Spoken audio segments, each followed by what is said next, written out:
Queen coming through. Hi, I am Miss Gunter from 5th grade, and today I am going to be the Queen of Hearts for our reading. I will be reading from our 5-minute villain stories by Disney. Now, the story I'm going to be reading is The Queen of Frights, written by Tracy West. Let's dive into this. Ready to curl up with a good book. Ooh, lots and lots to read. There we go. Alice, Queen of Frights. Where are we going again? Alice asked the Mad Hatter as they dashed through Wonderland together. Where is not the right question, the Mad Hatter said. Well then, what is the right question? Alice asked, confused. Not what, why, the Mad Hatter replied. What are we doing is having fun. You should ask me why we are going.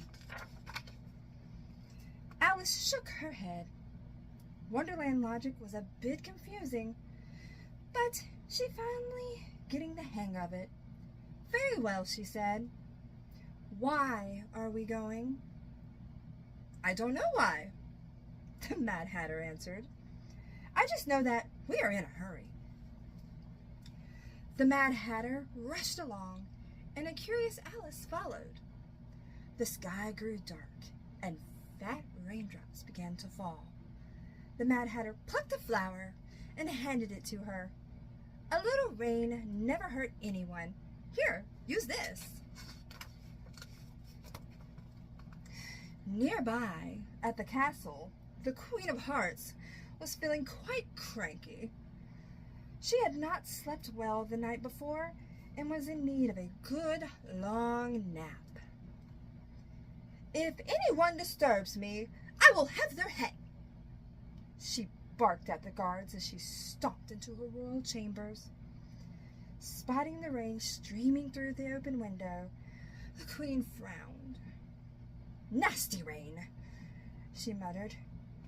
Then she took off her crown, placed it gently on the table beside her, and climbed into bed. In no time at all, the Queen of Hearts was sound asleep. But the Queen was not a quiet sleeper, and she was soon snoring so loudly that she woke herself up. When she opened her eyes, she saw the table beside her was empty. My crown! She cried, jumping out of bed. The Queen of Hearts looked around frantically. Finally, she spotted the crown on the other side of the room. This is some kind of trick, the Queen said. Then she raised her voice so that everyone could hear her. Whoever is trying to trick me, you will lose your head. The Queen climbed back into bed and closed her eyes, but a strange noise filled the room. Creak, creak, creak. What is that racket? She cried, sitting up. Then she saw the rocking chair sway back and forth, back and forth. It must be a breeze, the Queen told herself. But the windows and the shutters were closed, tight, just as she had left them. Something else was moving the chair. Who's there? Who's there? The Queen yelled. She tried to sound threatening, but her voice was beginning to shake. She stomped across the room and stopped the rocking chair from rocking. Then she climbed into the bed and tried to go back to sleep. The Queen of Hearts closed her eyes, and she had just started to snore when a new noise woke her up. Squeak, squeak. The queen bolted upright in bed. She saw the doors to her wardrobe swinging wide open. The hinges were making an eerie squeaking sound.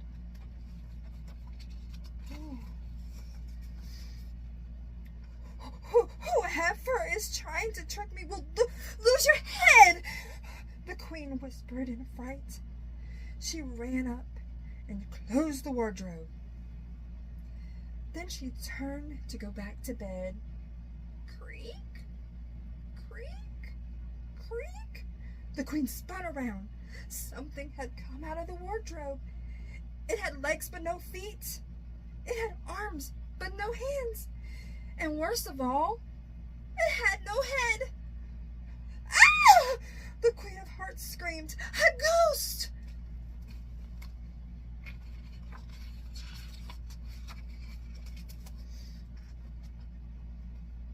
Alice and the Mad Hatter had just arrived outside of the castle when they heard the Queen's screams.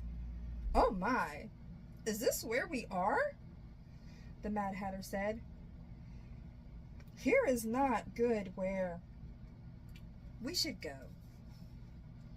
As Alice turned to follow the Mad Hatter, she spotted something on the ground.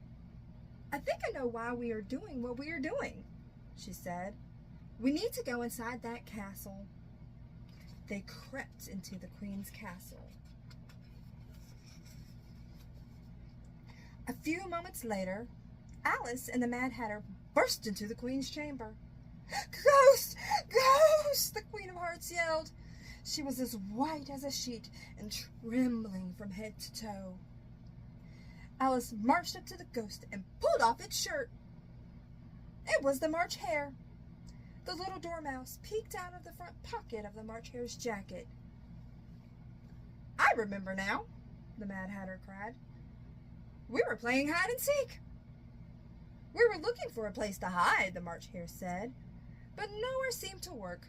The crown was too small, the chair was too creaky, and the wardrobe was too stuffy."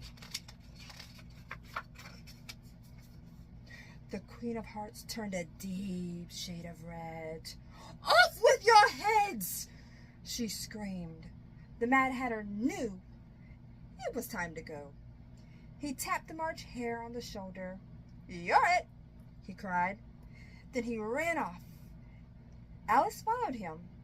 The palace guards chased after her. "Off with their heads!" the Queen of Hearts screamed again.